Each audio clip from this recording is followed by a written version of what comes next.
यह कौन ऋषि थे जो पूरी गंगा जी को पी गए? जहनु ऋषि और माँ गंगा की कथा। अयोध्या के महाराजा सगर की 2 पत्नियां थीं, जिनका नाम था केसनी और सुमति।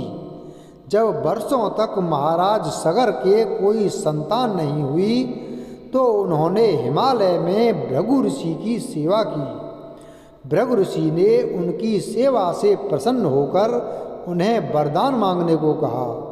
सगर ने भृगु ऋषि से संतान प्राप्ति की इच्छा व्यक्त की। भृगु ऋषि ने आशीर्वाद देते हुए कहा कि तुम अनेकों पुत्रों के पिता बनोगे। तुम्हारी एक पत्नी से तुम्हें 60,000 पुत्र होंगे और दूसरी पत्नी से तुम्हें एक पुत्र होगा, और वही तुम्हारा वंश आगे बढ़ाएगा। कुछ समय पश्चात रानी केसनी ने एक पुत्र को जन्म दिया, जिसका नाम असमंजस रखा गया। सुमति के गर्भ से एक मांसपिंड उत्पन्न हुआ, जो 60,000 टुकड़ों में विभक्त हो गया। बाद में महीनों तक घी से भरे गर्म घड़ों में रखने पर उनमें 60,000 बच्चों का जन्म हुआ। सगर के सभी पुत्र वीर एवं पराक्रमी हुए, किंतु असमंजस निष्ठुर और दुष्ट था। राह चलते लोगों को प्रताड़ित करना उसे अच्छा लगता था। लोगों को सड़क से उठाकर सरयू में फेंक देता था।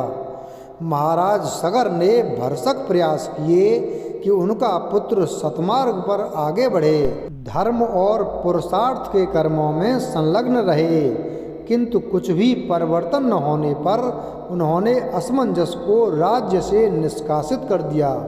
असमंजस के पुत्र का नाम था अंशुमान, जो गुणों में अपने पिता से सर्वथा विपरीत था। वह धर्मोन्मुख, वेदों का ज्ञाता एवं दयालु था। अनेकों विद्याओं में निपुण अंशुमान कर्तव्यनिष्ठ था। एक बार महाराजा सगर ने अश्वमेघ यज्ञ करने का प्रण किया। अनेकों महान ऋषिगण उपस्थित हुए, किंतु यज्ञ प्रारंभ होने से पूर्व ही इंद्र ने घोड़ा चुराकर महर्षि कपिल के तपोवन में छोड़ दिया। महाराज सगर ने यज्ञ के घोड़े को ढूंढने में अपने सभी पुत्रों को लगा दिया, किंतु उस घोड़े के बिना यज्ञ संभव नहीं था। अनेकों प्रयास के बाद भी घोड़ा नहीं मिला, तो महाराज सगर ने अपने पुत्रों को फटकार लगाई, क्योंकि काफी समय व्यतीत हो चुका था।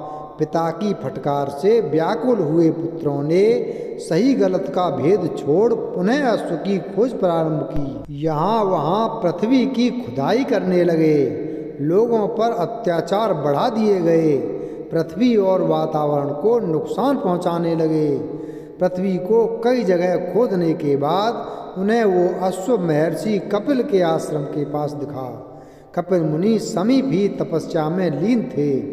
घोड़े के मिलने से प्रसन्न उन राजकुमारों ने जब समीप में महर्षि को देखा, तो उन्हें लगा कि ये घोड़ा महर्षि कपिल ने ही चुराया है, जिस कारण वो कपिल मुनि को मारने दौड़े।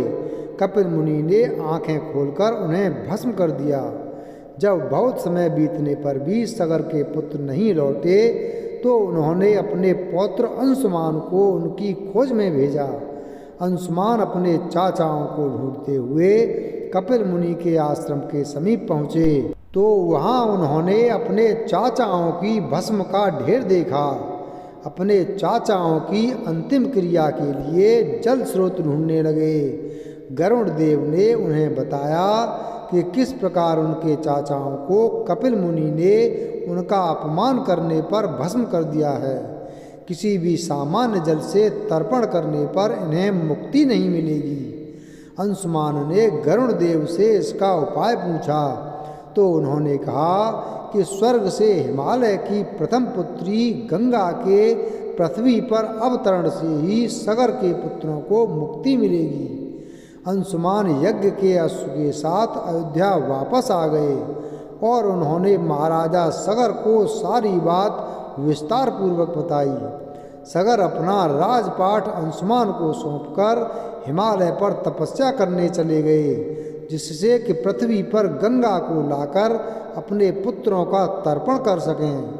महाराजा सगर गंगा को पृथ्वी पर लाने में असफल रहे।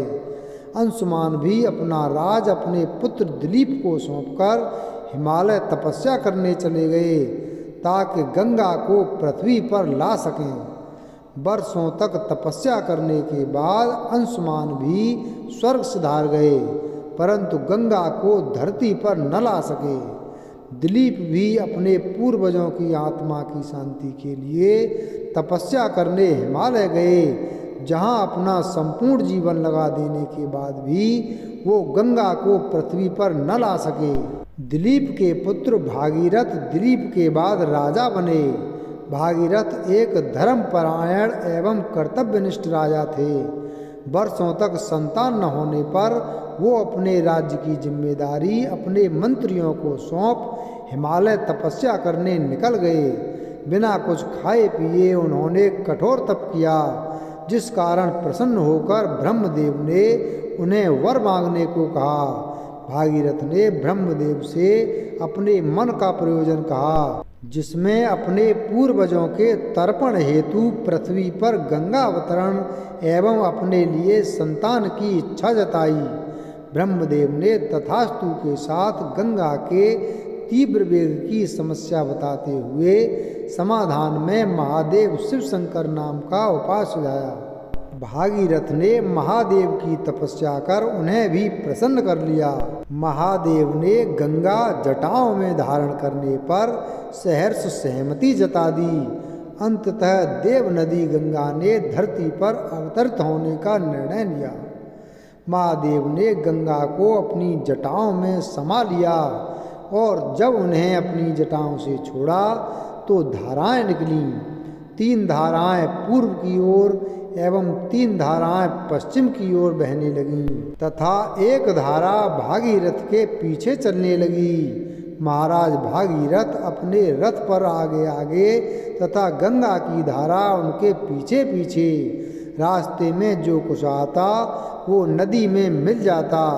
गंगा नदी के रास्ते में महर्षि जहनु का आश्रम भी था, जो गंगा के तीव्र प्रवाह से बह गया। इस पर महर्षि जहनु को अत्यंत क्रोध आया। उन्होंने अपने योग बल से गंगा का सारा पानी पी लिया। इस पर महाराज भागीरथ एवं अन्य देवताओं ने महर्षि जहनु से प्रार्थना की कि जन कल्याण हेतु गंगा को मुक्त करें।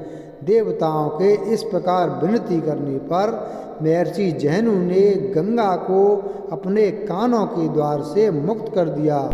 इस प्रकार गंगा को जाह्नवी भी कहा जाता है। उसके बाद महाराज भागीरथ का पीछा करते हुए गंगा समुद्र की ओर बढ़ चली और अंततः सगर के पुत्रों की भस्म को अपने जल में मिलाकर उन्हें सभी पापों से मुक्त कर दिया। वीडियो अगर पसंद आया हो तो वीडियो को लाइक करें, चैनल को सब्सक्राइब करें और बेल आइकन प्रेस करें। धन्यवाद।